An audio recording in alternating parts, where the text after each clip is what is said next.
You're now listening to the Lycaeus Frequency.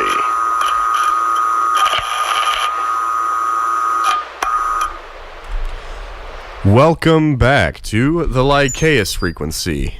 Tonight, a returning co-host. Hello. Hey, there he is. All right, we continue our Hypnagogic Archive adventures. Now, how much do you know about the Hypnagogic Archive? Very good. That's a good word. It is. It really is. I can't remember exactly what it means. Hypnagogic. Yeah, hypnagogic. I think it means something relating to sleep. Because hypno is the god of dreams and everything, and then Latin and all the fun stuff. You know what? Let's go ahead and look. I'm going to look that up real quick. Hypnagogic, relating to the state immediately before falling asleep. Oh, okay. Interesting. Now, for those of you at home, we are presently testing a new flavor of Mountain Dew, right? Yeah, it's the flaming hot one. Yeah, the flaming hot one. Well, how does it feel? It just tastes like Mountain Dew. That's it? I think because some people, they're just like, oh, you gotta wait a minute. Or you gotta wait a minute before it kicks in. I'm like, right. Okay. I'm drinking the whole thing of sriracha. I know. Yeah. Apparently they can't hear you very well. They can't? No, let's do a little test here. Go ahead. I'm going to turn myself off.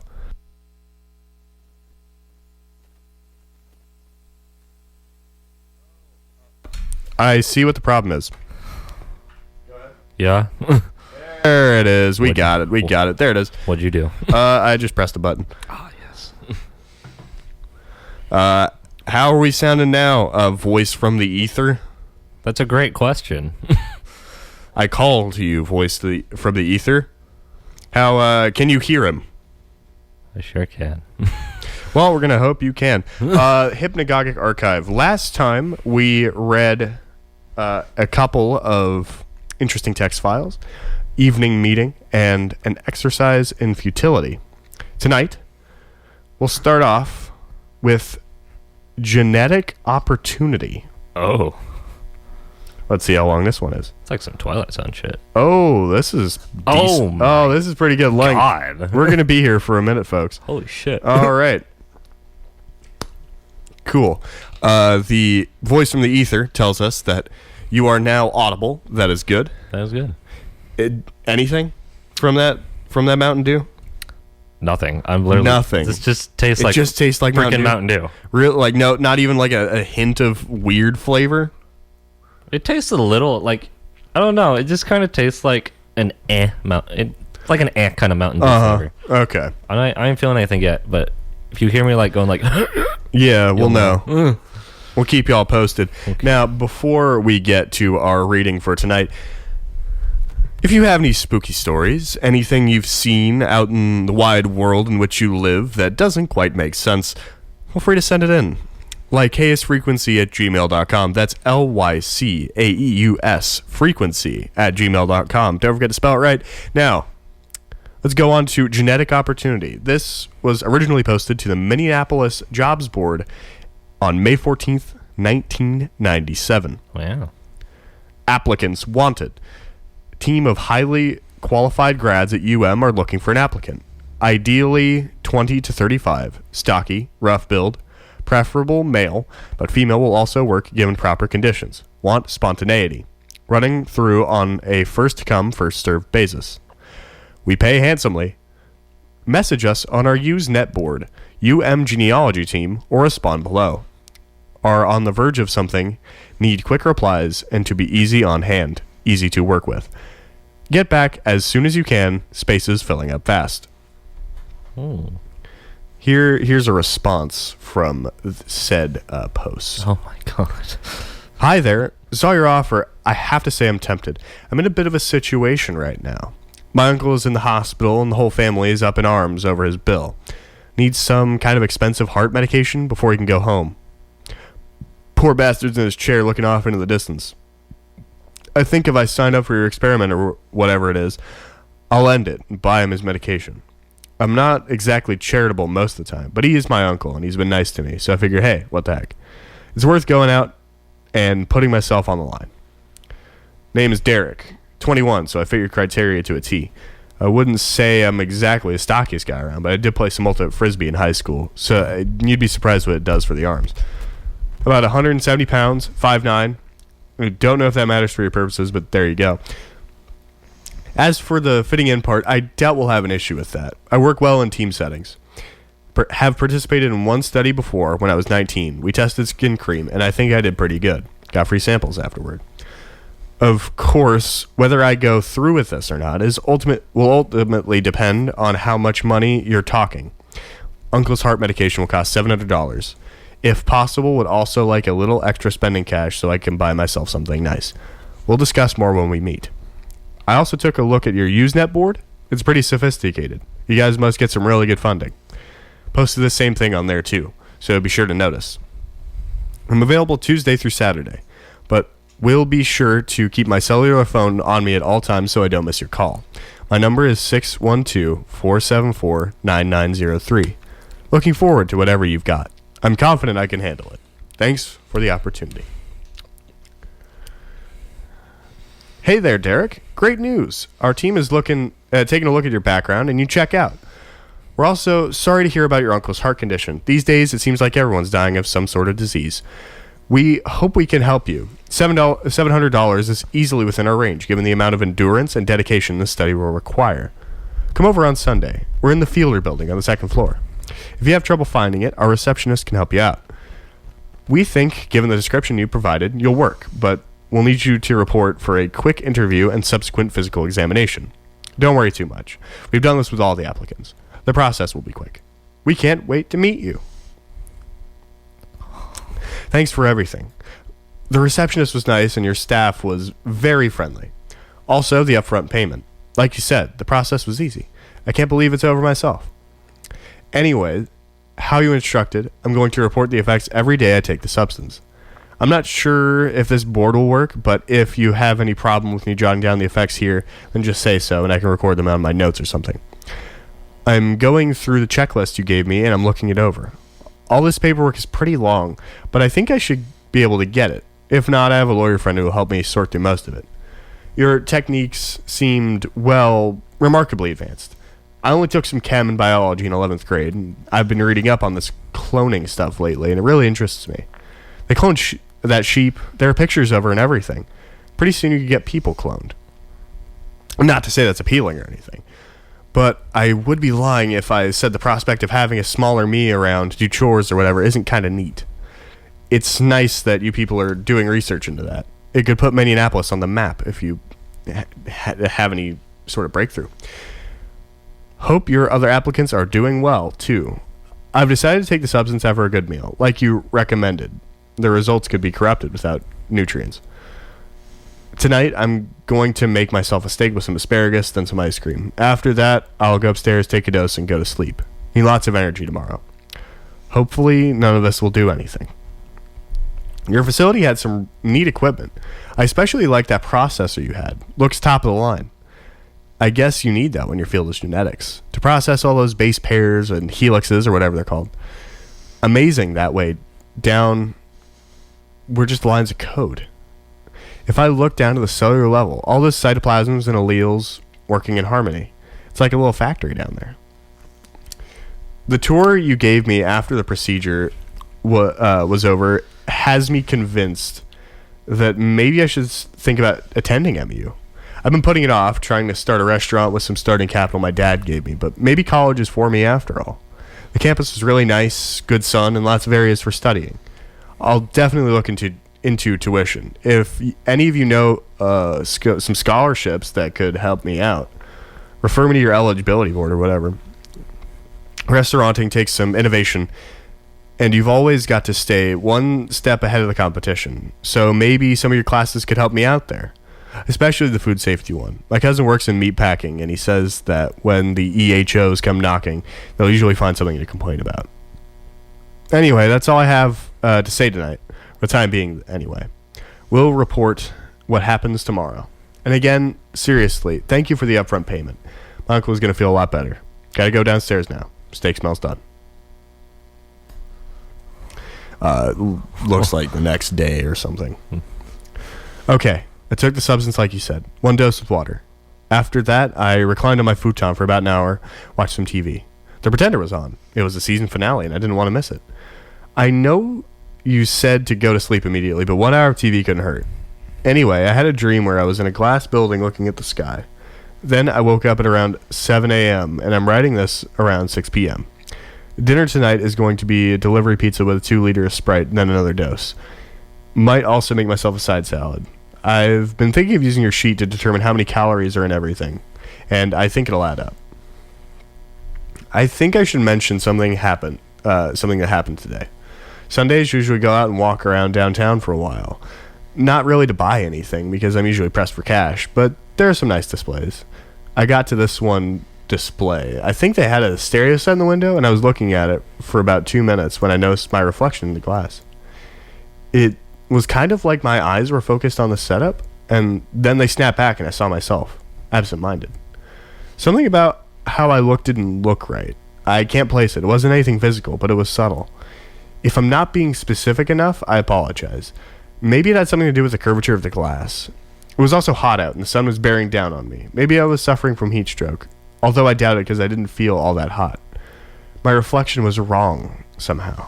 For a second, I wondered if it was actually me I was looking at. Then everything became clearer in my field of vision. I looked myself over, and I was fine. The street was how it had been. The stereo set was right there, and my reflection was okay. But there was something really disturbing about seeing myself like that. Again, I can't say for sure how it was wrong. I can't put my finger on it. Maybe something about the eyes. I walked around for another hour or so, looked in more windows, and nothing was wrong there either. Then I got back home and watched TV for about 2 hours. At this point, it was getting to be evening, so I ran myself a bath and tried to relax. Nothing else has happened so far. It could be completely unrelated to the substance. Might be an illusion, like I said. Not sure how that could happen, though. Given how you described this, I doubt it would affect my mental state. It's about 15 minutes till the pizza guy said he would be here, but he usually runs at least 10 minutes late. It's getting dark outside, and I'm getting tired. A couple minutes ago, I called my girl. She has a lot of things to do over at her place, so I haven't had a chance to go over and see her much. Seems like she's always busy and only has a few minutes to talk to me on the phone. Wouldn't want to disturb her. She's great. Still have about 5 pages of paperwork to go. I might put it off because it looks complex. I'm not sure, really. If I do, I'll be sure to have it for you by the end of the deadline. I figure making these entries takes more effort, but I enjoy it. How's the work at the lab going? You guys are performing miracles over there. Keep it up. There are a lot of genetic diseases that are even worse than pathogenic ones, and there aren't any cures. If you have one, you just have to live with it for the rest of your life, because there aren't any external factors. The disease is programmed into every cell in your body. Each and every square inch of you is targeted. I know you guys already know all this, but it's a disturbing thought. Anyway, good night. Oh boy! Wow. Yeah, we're not even done yet. We'll break in between. This Yeah. is I can already see some interesting portents. Yeah, that's interesting. Definitely. So he's like he's taking this kind of drug from like some kind of company. It's like He's taking this test? drug from a research group at a college. And they're doing some kind of like project or whatever. Yeah, it's something around genetics. Okay. Yeah. Next entry. Went to see my uncle at the hospital today. Got everything taken care of as far as that goes. He's looking a lot better. His insurance covers all the treatment, but that medication can be a bitch. The doctors were joking at the desk about betting who in the ward will die first. Made me sick listening to that kind of thing. Doctors shouldn't be talking like that, especially where patients or relatives can hear. I had accidentally brought this substance along, and it was sticking out of my pocket. What's this? He asks, pulling at it. Just something I'm taking, I said. It's supposed to benefit me somehow. Something to do with something called chromatin. Then he leans back in his bed, presses the button on the side, and it makes this noise. And he asks, is it illegal? I told him no, that it was officially sanctioned and that it was safe. He sighed, put his hands behind his head, and that was about the end of the conversation. In 3 days, he gets discharged and goes back to my aunt's house. He's my dad's brother. He lives with my aunt, my dad's sister, and her husband. I sometimes wonder what that must be like, to live with your sibling when you're that old. It's either insufferable or tolerable, I guess. After that, I had lunch at 8th Street Grill. I've also been keeping track of lunch and breakfast. Today for lunch I had the burger and a house salad. Today's breakfast was cereal and a yogurt. Yesterday, I think lunch was a leftover carton of Chinese food in the fridge, and breakfast was orange juice and some eggs. The day before it was a casserole I made for lunch. Didn't have any breakfast that day. Don't worry though. It all adds up to the correct amounts. I've been over the math, and I think it should be fine. I've been watching a lot of TV, mostly to pass the time. One thing I'm starting to notice is that I'll lie down, turn the TV on, and it'll be a show I'm interested in watching, but before I know it, the show will be over. It's not as if I forget what happened. It's more like time speeds up and I don't notice.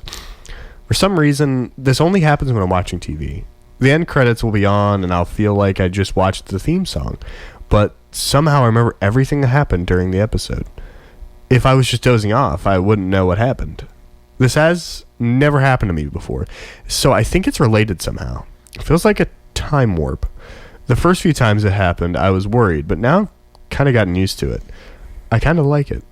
If I don't like the show, I can tune out, and the next thing I know, it's over. Kind of cool. Anyway, tonight I'm trying a new recipe. Lasagna I found in an old cookbook. There's some pretty weird recipes in old cookbooks. You'd be surprised. I'll take my dose. After that, I'll probably try out this new TV thing for a while. For an hour or two. Then I'll hit the sack. I'm tired. I woke up with a lot of messages on my answering machine. A lot of them were from her. As I said, she's very busy, so her voice was upset, and she has a hostile tone. She asked about me, how I was doing, if I was going anywhere, and why she hadn't heard from me in so long. As if it's my fault that she always has something to do. It's no wonder we never spend any time together. I don't think she's cheating on me or anything like that, but given how little time she's willing to spend with me, I think I might break it off with her. Anyway, that wasn't the best thing to wake up to. After that, I walked downstairs and cleaned up a little. The shelves were dusty for some reason, and some of the food in the fridge had gone bad. Probably a power outage. I threw it away. That lasagna last night was good. I added some dill. For breakfast, I had some dry cornflakes. The milk had gone bad. Also had an orange. After that, I put on my coat and went for a walk.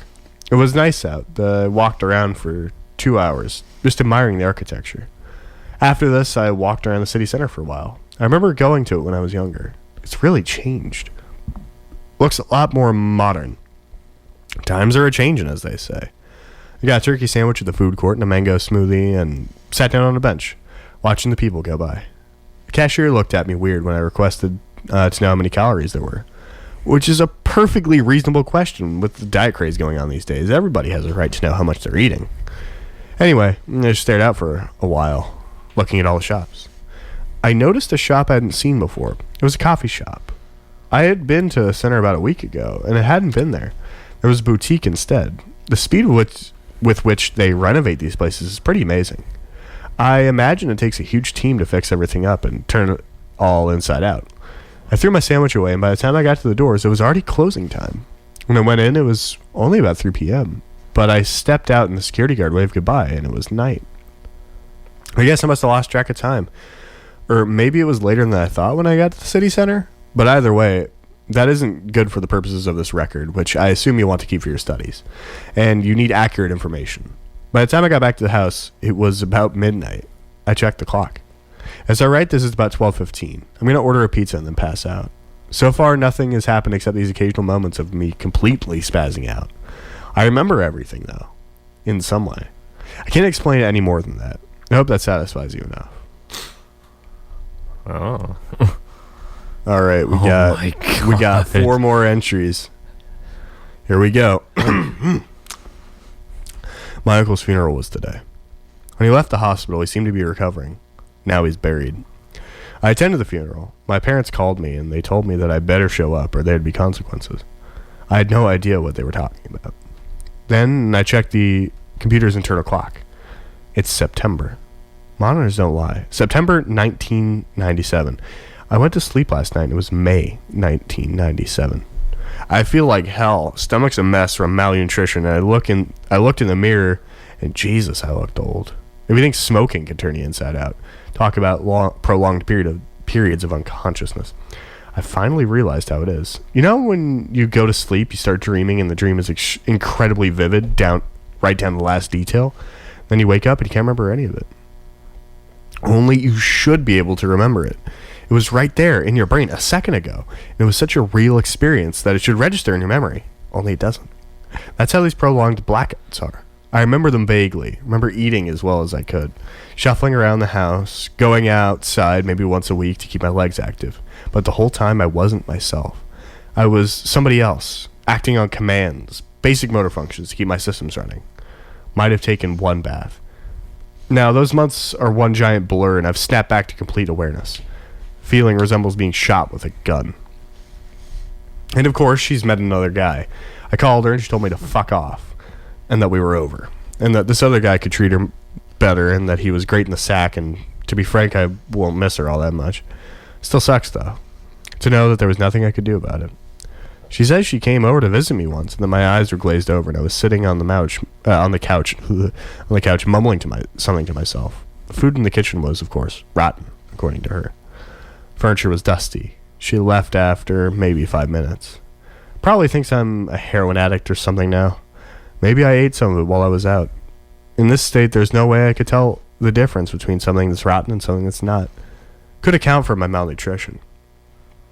I don't know if the study years is still going on, but I'm not going to take any more doses. Hell, it's probably over. The semester has probably started already, too late for me to enroll, and if I did, everyone would be terrified. I'm going straight. I've missed enough of my life already. To see my uncle getting lowered into the cold earth with his embalmed, shriveled hands over his chest.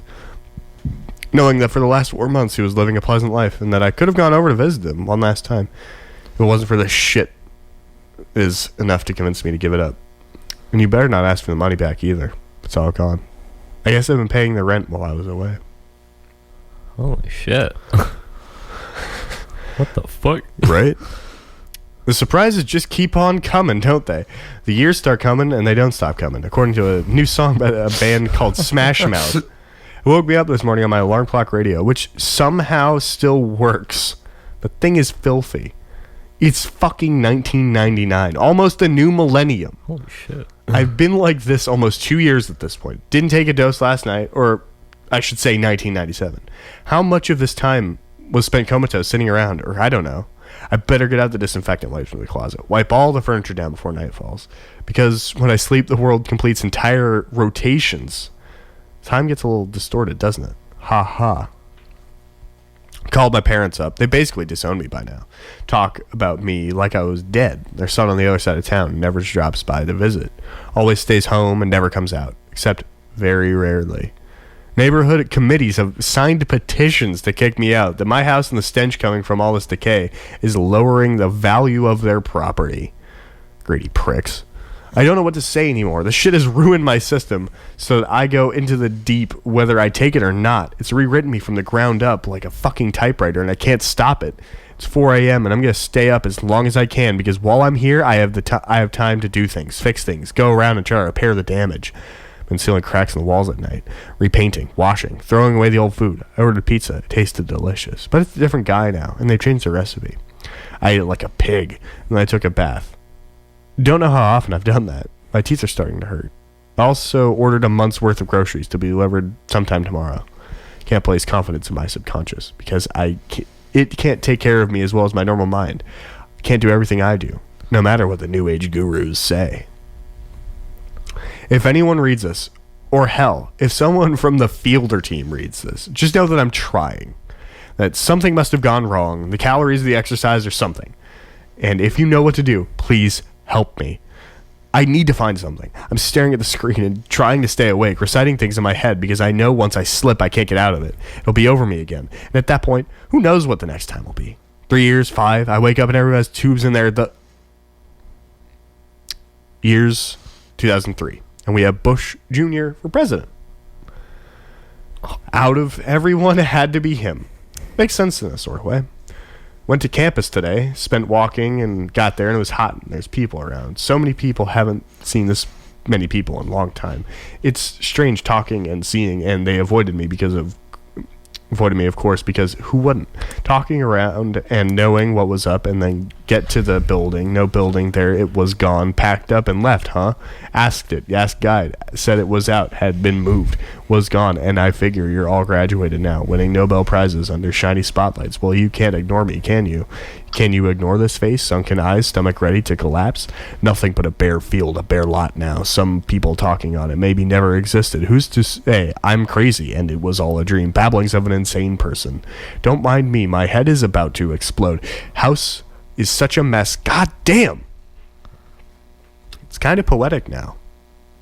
I'm loose from time. Can go forward and the surprises never stop. A passenger on voyage to the end of time. Last redoubts. Looms. Large overhead. Black monolith in that endless night. Walk toward the black hills. There's 7 lights. No one knows what they are, but I'll see them soon enough. And Manea will be a crater of fire. Things engulfed as I keep going on and no stopping now. Because why would there? Need to shit, but going to hook up my record player, pump disco through the windows, blast myself. Neighbors will complain, so what? Police will come throw me into cell and won't care about it. I'll sit and look out through bars, eyes glazed over, embalmer's glue. Next stop, infinity. Writing from public library. Somehow can't remember shit except password for this forum. Goddamn forum. Still up. Gonna update as long as it's up. It all makes so much sense now. What the fuck? Yeah, right? Woo!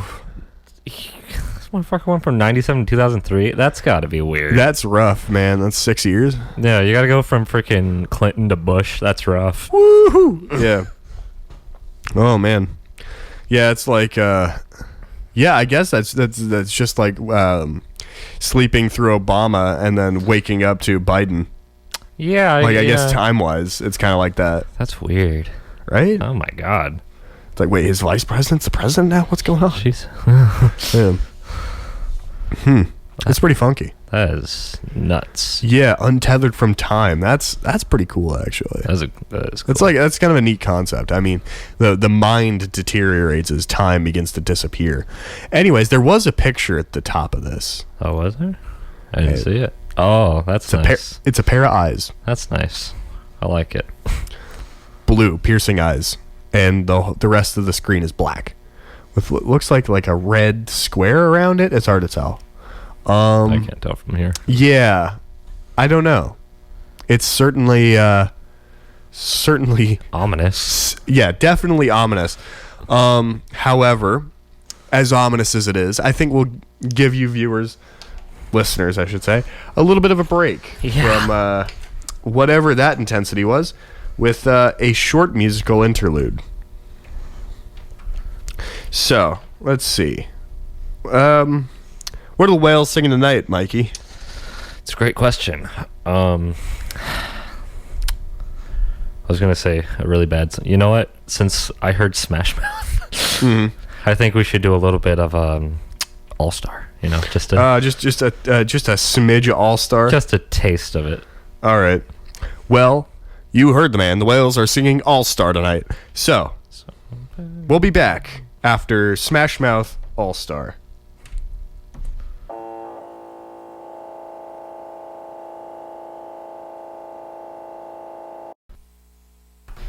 Welcome back. Did y'all like that? I'm sure some of you appreciated the loving dulcet tones of All Star's lead singer, who gets very angry if you throw bread at him. That's like a whole thing, apparently. People have thrown bread at him at shows, and he just freaks out. That's amazing. Yeah, I want to go to a Smash Mouth show now, dude. Just to throw bread at him. Yeah. Oh yeah. Yeah, he'll get so pissed. Oh, I'll sing the songs too. I'll sing and throw. Yeah, I don't know. I'm a true fan. Yeah, but apparently he'd sign TV dinners and throw them out into the audience, and then I don't know. There was a whole thing. That's amazing. But we're gonna continue on with our evening now, with our little all-star tangent complete. We are now on to heron observations. The picture is of a taxidermied heron inside a glass case. Looks like it's in a museum somewhere. Oh, yeah, speaking of. Originally posted to the Petamele Museum Night Shift Local Network. January 15th, 1988. Oh, wow. Friday, January 15th. Hi, everyone. My name is Deborah. I'll be taking care of the wildlife collection on the 3rd floor after hours. As you all know, you had an incident last month involving some looters, and I aim to keep the collection safe. I came here from UFL. I've given you my background, and I can easily hold my own in any confrontation. That said, I'd like to get to know you. Tell me about yourselves when you see me at next week's conference. I won't be around as much as the rest of you, but I will certainly try to stop by every so often to see how things are going. Mostly, I'll be going through your security system and catching any potential flaws or bugs that could leave you vulnerable. That said, I am looking forward to spending the night here. Your collection is invaluable to wildlife researchers across the state and the country. And having spent last night touring the grounds, I'm in admiration and a bit of shock as to how well your specimens are preserved. They're very lifelike. Your taxidermist did an excellent job. The hall has 3 entrances, which makes it susceptible to thieves. I won't give you any formal suggestions yet, but I would suggest taking that into consideration. I would also suggest investing in some closed-circuit television cameras, CCTV. They're somewhat expensive, but I studied them in forensic science, and they work as advertised. If and when you do install them, have Marquez on the 4th floor to watch them, and keep any pertinent tapes for at least 30 days before wiping them. While this is my first assignment, I take my duties seriously, and hope that while I'm with you, I prove my full potential. The courses I took have made me a more well-rounded person than I was when I entered. I was lucky to get a scholarship and graduate given my condition. However, I've been vetted by numerous psychiatrists, including those at UFL, who have declared me stable and operational. That was 4 years ago, and while you may have read about my breakdown in the news, I have improved by leaps and bounds since then. You won't regret your decision. Deborah. Hi, Deb. This is Harry. We appreciate you stopping by on our local network to keep us up to date, which we would expect nothing less. It looks as if you're also tech savvy, more than most of us on the board, which is good if you plan on installing any new software. Keep in mind that any messages sent on this network will remain strictly confidential and private. Other than that, the doors will close at 8 p.m. tomorrow, and your shift will begin at 8:05 p.m. once we've left. As for your condition, me and the rest of the board couldn't agree more. You're a bright young woman with a promising future, and from our interview, it's clear that whatever was troubling you in the past is long gone. We look forward to working with you, and knowing that our collection is safe in your hands. Harry. So far, pretty innocuous. Yeah. Though this mentioned condition, I'm sure, is going to come up later. Oh, yeah. Saturday, January 16th. I arrived on the premises at 8:05 p.m. as instructed, said goodbye to the staff as they exited. By 8:06 p.m., I was upstairs and sitting on a bench in the hall. I understand your need to conserve power, hence why all the lights are off except the ones in the display cases. However, I found it hard to navigate the room without the lights. Tomorrow, I may invest in some night vision equipment. I have a cousin who specializes in military equipment and could supply me with some night vision goggles for a low price. This is a minor complaint, however. And for most of my shift, I was able to see with the help of the display cases and my flashlight. As I noted in yesterday's entry, the hall is strategically and tactically vulnerable. There are no doors on any of the 3 entrances, meaning that if a thief is able to enter the museum without tripping the alarm on the 1st floor, they can go upstairs and enter the wildlife section without any further obstacles. I would suggest outfitting all 3 entrances with steel locks, and if that's too expensive or you prefer a more open design, outfit the entrances on either side with locks, and keep the door facing the main visitor area open. That way, if a thief enters, he'll have a harder time finding an escape route. With only 1 door available, response time is maximized. I asked that the board consider this. All night, I was apprehensively watching all the entrances at once. This is a waste of time and resources. I hope you understand. The night was mostly uneventful and consisted of routine walks, save one incident at 1:54 a.m. I found that a specimen of yours, a great blue heron, had tipped onto its side. I had a screwdriver on hand, so I opened the case and propped it back up. Whether this is due to negligence on your part or some kind of vandalism, I can't say, though it's certainly puzzling. Why thieves would bother putting the bird on its side and then leave it, moreover screwing the front of the case back on, is baffling, to say the least. Please get back to me on this. Thanks. Above all else, tonight was good, and it passed slowly but serenely. The hall is very nice, and it's kept up to date, and the floor is free of debris. I think this job is the right one for me. I like being alone with my thoughts late at night. This position offers me the perfect opportunity to do just that and help out my local community.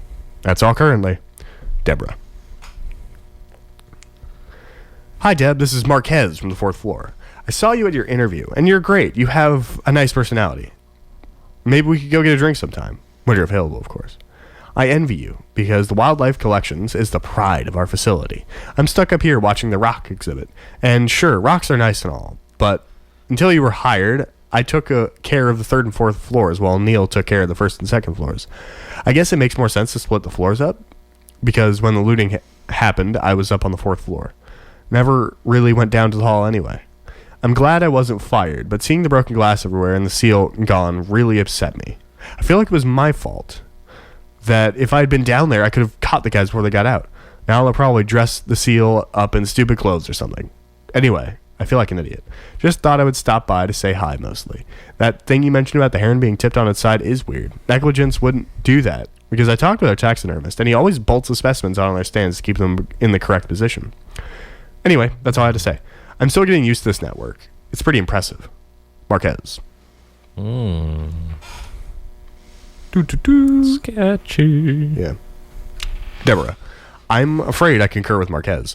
The heron is likely an indication of foul play. I spoke with the taxidermist, and he confirmed that what you described is virtually impossible without human intervention. They probably tipped the heron over before you arrived, and none of our guests noticed. Tomorrow is Sunday, which means that the thieves will likely strike. There will be less people around, and due to the oncoming storm, more cover for the group to use to their advantage. We need you on site early tomorrow, say noon, and stay until the morning when we open. This could be very dangerous, and thieves could be armed, so remain on alert. And if you're injured, there's a med kit in the faculty room, which you can use until the paramedics arrive. If you see any suspicious activity, make sure to alert Neil downstairs. He'll probably be hanging out by the gift shop. If the thieves try to escape, he is our only other failsafe. We're hoping, however, that during this you can prove yourself and capture them on your own. We also like your idea about getting locks. We're currently looking into options, though we're a bit strapped for cash, so it might be a while before we can install locks or CCTV cameras. Donations this time of year are slow. Good luck. Hopefully nothing happens. Harry. Sunday, January 17th. What do you think is going to happen? I have no idea. But No I like idea. how they're just like, we like your idea of having locks. Right. Wow. Damn, bro. Locks. Genius. Never thought of that. That's Einstein shit right there. Holy fuck. Yeah. All right. Sunday, January 17th. The storm broke once I got to the museum. It was pouring when I got to the doors. I said hello to Neil at roughly 11:50 and went upstairs to the hall, then sat down at my bench. It's the one right at the middle of the exhibit where the 3 rooms meet, so it's ideal for catching any activity. I sat there for most of the day, getting up every so often to stretch and catch my breath, all the while keeping an eye out. The rain was very loud. It could have distracted me. Once you have cameras and doors installed, you might want to get some soundproofing. Not only would it make it easier for me to concentrate, but it would also ensure a more pleasant tour for your guests. I know my suggestions might be getting somewhat expensive here, but when you run a museum, things can get pretty expensive. I brought a sandwich with me, and at 6 p.m., I went down to the 2nd floor to get a drink from the soda machine. Neil was nowhere in sight. The lights in the meeting room and the faculty room were both off. At this point, the sun was setting outside. Not that there was much sun to begin with, what with the storm. So the museum got darker, and I navigated my way back upstairs with my flashlight. At this point, it was 6:10 p.m. When I got back to the hall, there was no indication that anyone had entered or exited, no footprints, which would still be visible if someone had come in from the rain. They would have left mud. I searched the premises thoroughly with my flashlight, but found nothing. At this point, I was about to resume my position until I noticed that the heron's case was empty. The paint had been screwed back on. The stand was still in the case, though some feathers and a portion of the heron's lower rib cage remained bolted down. I regained my composure and hoped that the thief hadn't exited yet. I quickly aimed my flashlight in all possible directions. What happened next is something I can't explain. I noticed the heron standing upright in the middle of the hallway, directly in front of the entrance on the left. I believed the thieves were playing games with me, so I approached the heron before they could take it. Call it a trick of the light or a trick of the mind. The heron actually looked up at me and opened its beak. This dead thing, covered in feathers and embalmer's glue and formaldehyde and who knows what else, moved its head of its own volition and opened its beak. And I stood completely still. What the fuck? And I was pointing my flashlight at it. I touched it, and it was an inanimate object, again, but so help me, I saw it move. I saw its teeth and its glazed stare, and it was absolutely horrifying. I don't think I've ever seen anything like it. After that, I picked it up and put it back in its case where it belongs. I don't like looking at it anymore, but provided it wasn't stolen and nobody came in for the remainder of the night, I'm at least happy I didn't get shot. I guess maybe I would have been happier if I had been shot. This thing is horrible, and it looked up at me and opened its beak. I know it sounds crazy, but it's exactly what happened. I'm typing this, and I know it sounds crazy. If you don't want to believe me, then scratch that from the record. But that is my record of events. The night I spent alone in the museum with that thing in its case was an ordeal. I was happy to get out when the sun came and the clouds dissipated. I like this job. I really do, and I'm glad I was able to keep your animals safe, but I may need a day off. That's about it for now. Probably imagine the whole thing. Being alone for extended periods of time can do that to a person. I read about it. Deborah. Neil here. I can confirm that around 6 last night I heard the soda machine. I was about to go up there and check it out, but then I looked over the rails and saw it was just Deborah. So I relaxed and went back inside the gift shop. Harry, we're out of coloring books again. Be sure to call supply and have them restocked. As for the heron, I can't vouch for that. At 6:10, I was using the restroom. It all sounds pretty crazy, but if we're going with a logical progression of events here, my guess would be that the thieves had opened up the case and removed the heron while Deb was at the machine. Then they heard her coming back and dropped the heron on the floor, where Deb found it. And I didn't notice them leaving. Like I said, I was in the restroom during the period of time where they'd be running out. I checked the front door and it was locked, but they could have fixed it to look that way. Otherwise, we go with Deb's version of events, where the heron magically unscrews the case from the inside, screws the case back on with its magical feathers, walks out for no other reason than to scare her, and then turns back into an inanimate object. I respect you, Deb, but in good conscience, put that down in the record as the way that... But I can't in good conscience put that down in the record as the way things happened. I wasn't there, of course, but that's impossible. Maybe, like you said, it was a trick of the light or something similar. After all you had was a flashlight, and I've been up there a couple times after hours, too. It's hard to see things. That's how I figure it. Typical break-in. Thieves were scared, so they left without the goods. Maybe it was the same the first time when Deb found it on its side. Normal vandalism. I hope you're doing okay, Deb. Maybe try yoga or something? Anxiety is a normal part of the job. I get the creeps sometimes when it's late. The shadows play tricks on my head. The whole museum turns into a goddamn sideshow. You'll have to learn to cope with it in time. Neil. I find it unlikely that if they had taken the heron, that they'd bother screwing the front of the case back on, especially since they could have just broken the glass and gotten out while Neil was distracted. Deb was coming out with her drink. Something isn't right here. I'm not saying your version of events is wrong necessarily, Neil, but it's a little reductive, and you're being a little dismissive of Deb's eyewitness testimony. I trust her, and she has a good head on her shoulders. Hey, Marquez. Hey, just so we're on the same page, a member of the board went and bought a CCTV system for today. It'll be installed by the time you three get here. It switches up regularly, and we'll be running them while the museum is open to see if we can spot any suspicious activity. Whoever took the heron has clearly been scoping out the rooms and making detailed plans to be able to run past Deb and Neil. So we're going to run the system during opening hours and scan the crowds. Marquez, you won't be on the 4th floor. You'll be in my office. The screens are hooked up there. Good luck.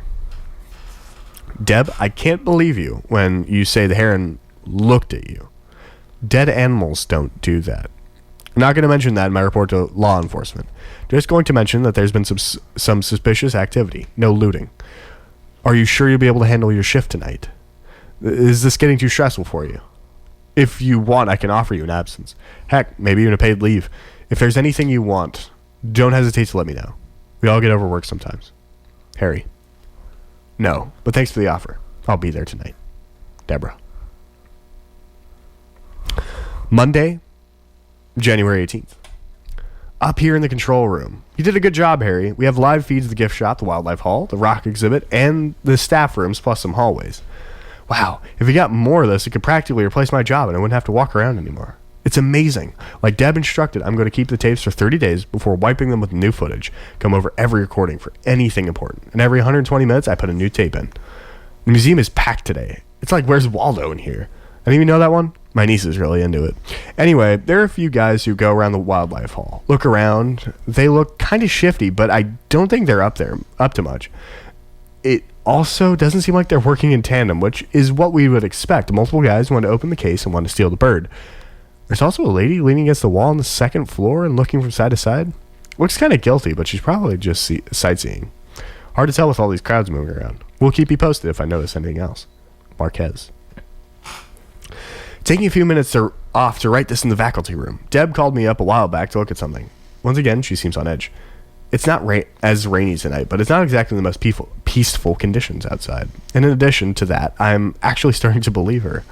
She's still on duty and didn't want to come down here to type this, so I've taken it upon myself to set the record straight. When you come in tomorrow, Harry, to open up shop, you're going to notice the heron case is broken. Broken glass all over with the heron inside. I don't think she did it. She assures me she didn't. But I've also scoured the grounds to look for intruders, and there are none. And to make matters worse, the front door is locked as ever. It takes some real lockpicking skills to relock a door in 5 seconds. I'm supposed to be watching things downstairs, so I can't explain everything right now. But I assume Deborah will be on here later to explain. She can probably explain it better than I can. I don't know what's going on, and I don't really want to know at this point. Neil. Neil, are you still there? If you are and you see this, please call me so we can talk privately. I'm home and I have questions. Harry. Hang on, guys. I saw what happened. I've been up here in Harry's office this whole time, and I saw what happened. I know things are falling apart, so if you'd let me explain for the record, this is what the tapes show.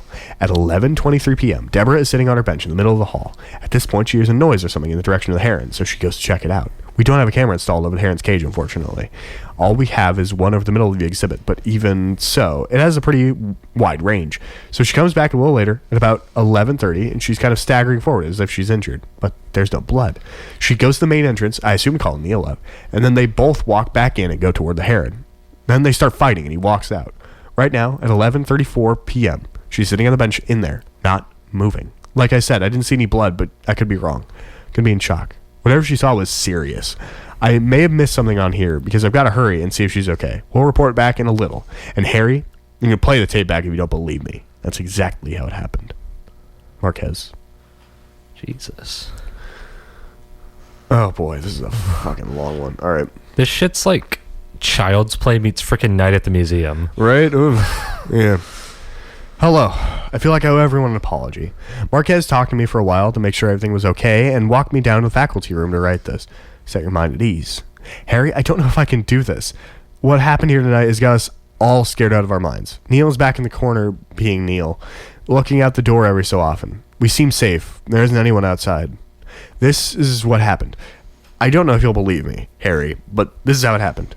If you're at home, make yourself a drink because with what I'm about to say, you'll need it.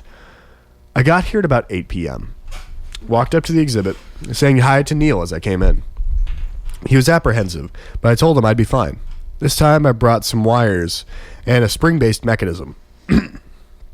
It's an old technique, but it works. If you put up a wire and somebody trips it, you'll know someone is there with you. I set the mechanism by the main entrance, behind a potted plant, and put the wire up where I could watch it. It's a shame I didn't have 3 of them. But hey, you still haven't installed locks in the other 2, so I had to make do with what I had on hand. You may not know this, Harry, but even though we try our best, we are still susceptible to fear. You don't know this because you only see this place during the day, but when it gets dark, it's a whole new world in here. These dead things look at you from behind the glass. They're stuffed and painted, but you know all the same that they used to be alive. And now they're living in foreshortened landscapes. All the while, their flesh is rotting away. Try looking at them when it's dark and there's rain pouring down, tapping on the roof, and maybe you'll get a good idea of how it is here every night for me. Add to this debilitating atmosphere the thought that at any moment an armed criminal could jump on you from behind, and you're looking at a pretty tall order, especially in a building this big with only 3 people to stand watch over it. It was about 10 when the wire moved. I looked at the main entrance and nobody's there. I know that this is impossible, that the mechanism is purely physical and it wouldn't move unless someone had moved it by will. I stand up, move toward the heron. This is the part that Marquez saw on the tape.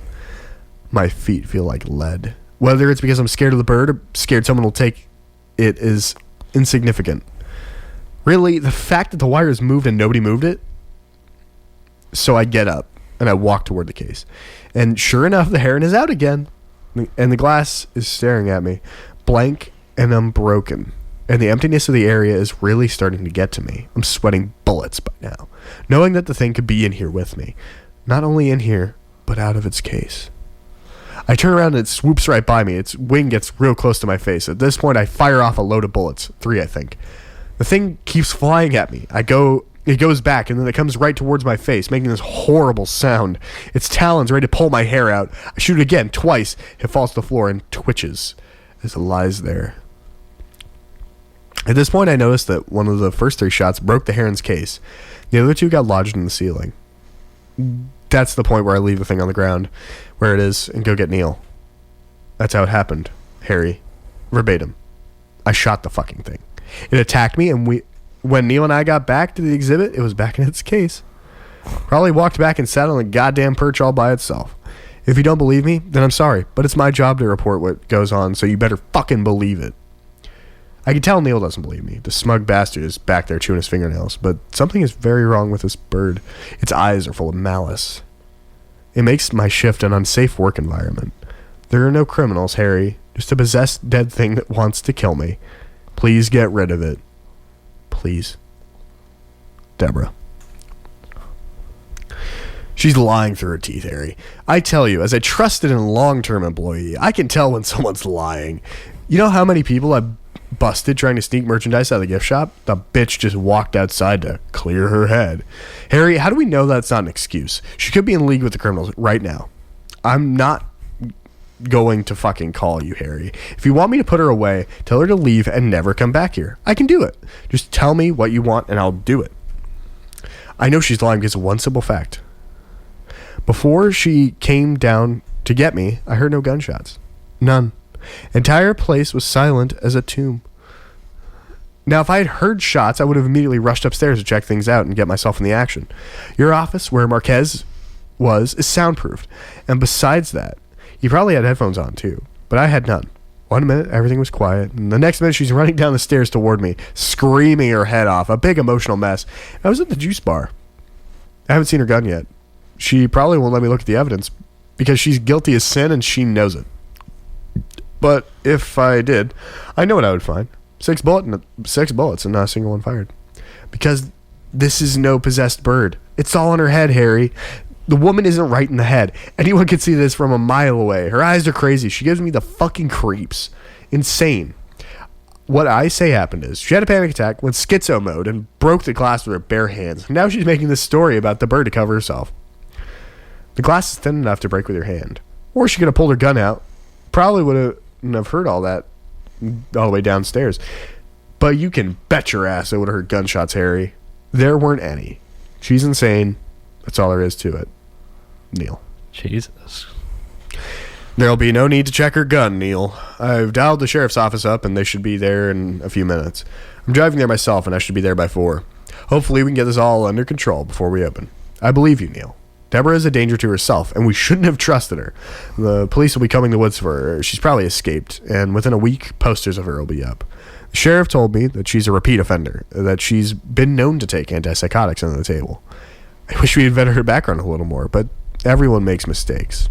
Right now, Neil, go upstairs and watch the wildlife hall. Stay there until the police arrive. Thanks for bearing with all this. I know it's been hard for you. Harry. Wednesday, January 20th. The last entry. I hope everyone enjoyed their day off. I think after the events of Monday night, we all need a little breather. Me and the rest of the board also took the day off. They've all been informed of what happened, and we're a bit shaken to say the least. The public will wonder why we were closed yesterday. If they had seen what I saw, they'll understand and sympathize. We've all been through so much. Sheriff Carter still has no explanation for exactly what went on, but he chalks it up to suicide. After Deborah said she needed to go outside, she went back upstairs, scooped up the heron, which was contributing to her delusions, locked herself in the bathroom stall, and systematically used the bird's beak and claws to disfigure her face. In the official police report, her cause of death has been put up as blood loss. Seeing her lying like that, as the last few ounces left her face, and her eyes were both ruptured, she was holding the heron in one hand and staring at me as if something was wrong. When Carter was out of the room, she beckoned me forward. She whispered into my ear, "It happened." And then she was out like a light. The burial will be this Friday if either of you would like to come. I know her death is tragic, and rationally, as a sane man, I need to accept that she was insane. Still, in the back of my head, I think about that bird. I think that if it were alive and if there was something evil in it, not just the spirit of a bird, but something genuinely evil, that it could do what I had seen in the bathroom. It could be full of such violent rage it could rip chunks of flesh with its beak, sinew from sinew with those talons. The heron was as still as it always had been, but dear God, something about it didn't sit right with me. I'm not one given to philosophy or spiritual matters, though, and they would never put that in the police report. If any of you are wondering, I spent my day off in the park looking at the clouds. I saw some birds take off from the swamp, migrate onto the sunset, and after that I wanted to leave because I knew it was getting to be dark. I may never look at that wetland fowl the same way again. I know her story is inaccurate. I know that, but I won't be visiting a wildlife hall anytime soon. And if I do, I certainly won't be looking at that heron. If I do, I have this fantasy about getting to be as mad as her, falling into those glossy pupils. The thing may have the blood cleaned off of it, but all the same, I still won't be able to remove the image of her cold hand clutching it by its feet, gripping onto them like she was in a mortal struggle. Knuckles in a rictus phase. I can't ever put that out of my head. Is that irrational? I guess it is. I guess, in some ways, everyone's a little irrational. I wish you all the best of luck. Harry. Oh my fucking God. Yeah, right? So, do you think it was possessed, or do you think she actually, she killed herself? It said earlier that she had, the issues with, her mental health, and she had the freak out. Yes. Yeah, it came up. Shit, though. Yeah, right? Mom, I don't want to take that job at the freaking museum anymore. Yeah, maybe not. Well, we've come to 12 a.m., midnight. What do you know, man? 2 entries in the Hypnagogic Archive. God. I hope you all sleep well with that thought in your mind. Damn. If you have a spooky story for us, feel free to send it in. lycaeus frequency @gmail.com. I guess that's it for us here at the studio. Yeah. Yeah. No card reading tonight. I think that thing really just puts us on a good end note here. Yeah. Shit. Those are head trips. Yeah, those are real not good. But sleep well, sleep tight. Make sure your doors are locked. Till next time.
That'll be $7.99, paper or plastic.